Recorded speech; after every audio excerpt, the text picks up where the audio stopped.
Hello and welcome everybody to today's edition of Mexico News Network's Breaking News. I'm your host, Elliot Bullman. Remember to follow us on all our social networks and to catch us every day by logging onto our website, mexiconewsnetwork.com, for relevant stories and news. Let's start with today's show. The state of Quintana Roo enrolled in a project which aims to cultivate corals in captivity and semi-captivity for restructuring reef formations. This will be carried out by researchers from ECOSUR and funded by CONACYT with 1.5 million pesos and will formally begin on August the 28th and last for 3 years. Julio Espinoso Avalos, top researcher and project manager at ECOSUR, told in a press conference that the goal is to reproduce new coral colonies that allow reef restoration in southern Quintana Roo.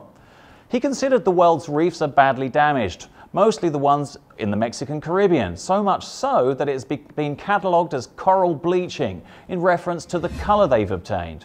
Biologist Naidy Setz Navarro, also a participant and project manager, explained that the mission includes a series of experiments that are necessary to obtain results that give a strong response to the phenomenon that causes rapid death of this important marine fauna.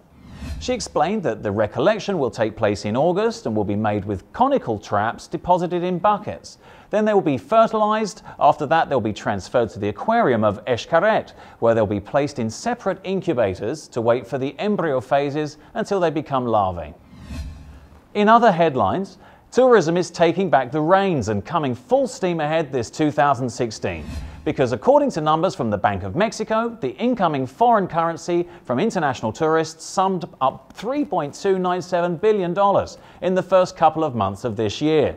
6.8% more than the same period of 2015, moving ahead by $1.109 billion, more than oil exports and their derivatives, which totaled around $2.188 billion in February, a dive of roughly 47.4% in relation to the same period of 2015 and the most severe since 2009.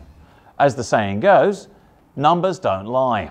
Although it's been a while since foreign tourism surpassed oil exports in incomes, the last time was 17 years ago in 1999, when the balance favoured this industry by $363 million on the first couple of months. Since records started to exist in 1980, tourism has never had more income than oil companies by more than $1 billion.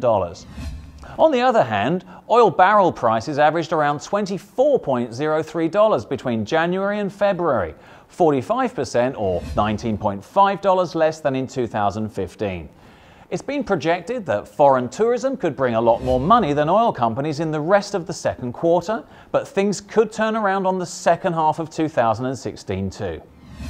Moving on, ever since a new reopening policy has been made public by Cuba, everybody wants to invest in every field and every aspect. In Mexico's case, they have their eyes set on oil, hotels, transportation and the sale of produce, pasta and dairy.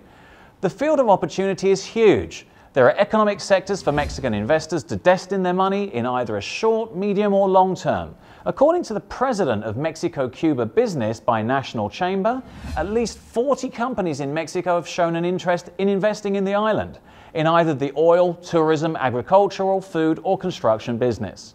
Raul Castro's government needs around $2 billion a year to reactivate the productive and social activity in the island. So far, there are 2 Mexican companies who want to work in Cuba with a vast experience in the oil business.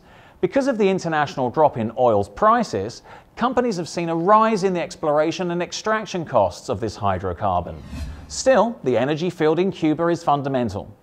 When dealing with Cuba, a country that has been 50 years under economic blockade, the best thing to do is look for investors that have a very high level of social responsibility.